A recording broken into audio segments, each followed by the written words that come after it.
نے اپنی اتھارٹی اپنے ووٹ کے ذریعے سے منتقل کی ہے. ٹھیک ہے نا؟ ایسا ہی ہے نا. گویا قانون کا حق عوام کے پاس ہے، بادشاہ کے پاس نہیں، عوام کے پاس ہے. عوام نے اپنا وہ حق تفویض کر دیا اپنے ریپریزنٹیٹیوز کو. وہ جا کے ایک جگہ پہ جمع ہوئے، جسے ہم اسمبلی کہتے ہیں. اسمبلی تو کہتے ہیں جمع ہونے کو ہے نا. وہاں جمع ہو کے انہوں نے اکثریت رائے سے جو قانون بنا لیا، وہ اس کی پابندی تمام شہریوں پر کرنا لازم ہے. تو بابا یہ دین جمہور نہیں ہو گیا؟ اگر وہ دین اللہ ہے جہاں قانون بنانے کا اختیار اللہ کے پاس ہے، اور وہ دین الملک ہے جہاں قانون بنانے کا اختیار بادشاہ کے پاس ہے، تو جہاں قانون بنانے کا اختیار عوام الناس کے پاس ہے وہ دین جمہور نہیں، وہ دین العوام نہیں.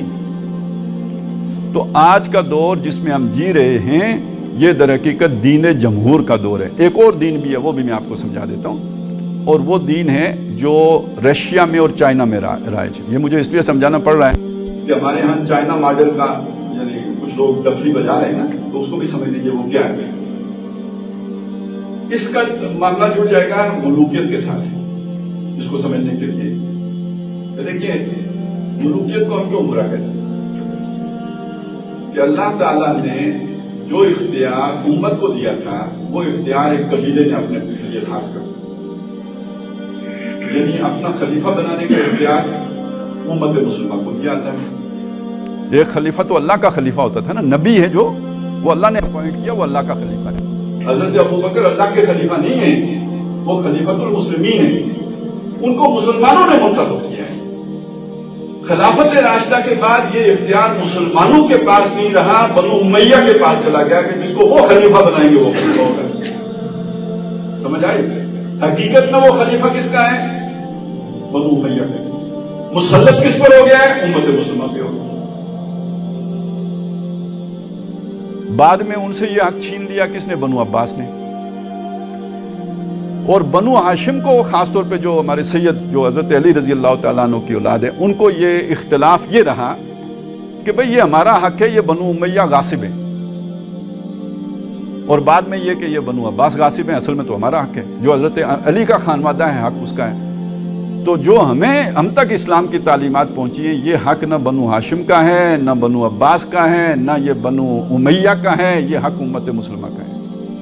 وہ جس کو اپنا خلیفہ بنائے وہ خلیفہ ہوگا. تو چائنا اور روس میں کیا ماڈل ہے؟ دنیا میں حکمرانی کا ماڈل یہ ہے، یا جو بھی بات جو قانون سازی کا جو معاملہ ہے وہ عوام کو دیا گیا. باقی دنیا میں رشیا اور چائنا میں کیا کیا گیا؟ ایک پارٹی بنائی گئی، اسے کہا گیا یہ نظریاتی پارٹی ہے. کمیونسٹ پارٹی ایک نظریاتی پارٹی ہے. اس کمیونسٹ پارٹی کے اندر سے ایک، جیسے ہمارے ہاں ایک اصطلاح ہے اصحاب حل و عقد. وہ لوگ جو گرہ باندھتے ہیں اور گرہ کھولتے ہیں، کسی مسئلے کا حل کرتے ہیں یا کوئی مسئلہ پیدا کرتے ہیں. وہ جو اتھارٹی ہے جن کے پاس، قبیلے کے جو بڑے لوگ ہوتے تھے، تو انہوں نے اس کا نام رکھا پریزیڈیم. کمیونسٹ پارٹی کے اندر ایک تھنک ٹینک ہے، سمجھ لیجئے، بڑے دماغ ہیں.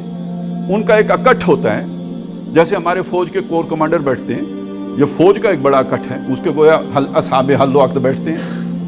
اسی طرح سمجھ لیجئے کہ اس کمیونسٹ پارٹی کے اصحاب حل و عقد جمع ہوتے ہیں، وہ اسے پریزیڈیم کہتے ہیں. وہ جو لوگ وہاں بیٹھے ہیں، وہ جس شخص کے بارے میں فیصلہ کر لیں وہ حکمران ہو جاتے ہیں. سمجھ آ گئی بات کی؟ تو جو فیصلہ کبھی بنو امیہ کے بڑے بیٹھ کر کرتے تھے، یا کبھی بنو عباس کے بڑے بیٹھ کر کرتے، جو نسل کی بنیاد پر تھا، اس کو نظریے کی بنیاد پر ایک جماعت بنا کر تو ایک آدمی پوری قوم کے اوپر مسلط کر دیا جاتا ہے. تو جب ہمارے ملک میں پریزیڈیم کی بات کی جائے گی یا چائنا ماڈل کی بات کی جائے گی، تو اصل میں کہا جا رہا ہوتا ہے کہ ایک طبقے کی حکومت باقی تمام لوگوں کے اوپر قائم کر دینا. اب آپ سمجھ سکتے ہیں کہ وہ طبقہ کون سا ہو سکتا ہے. مزدور تو نہیں ہو سکتے، عامت الناس بھی نہیں ہو سکتے، ہم مولویوں کا طبقہ بھی نہیں ہو سکتا، ججوں کے بس کی بات بھی نہیں ہے، وکیلوں کے بس کی بات بھی نہیں ہے، یا وہ ایک ہی جس کے پاس لاٹھی ہوگی وہی ہو سکتی ہے. تو پھر جس کا ڈنڈا اسی کی حکومت والا پرانا دور واپس. یہ اصل میں چائنا ماڈل کے پیچھے یہ دہشت گردی چھپی ہوئی ہے. اس لیے میں نے چاہا کہ یہ بھی آپ کے سامنے کھول دوں.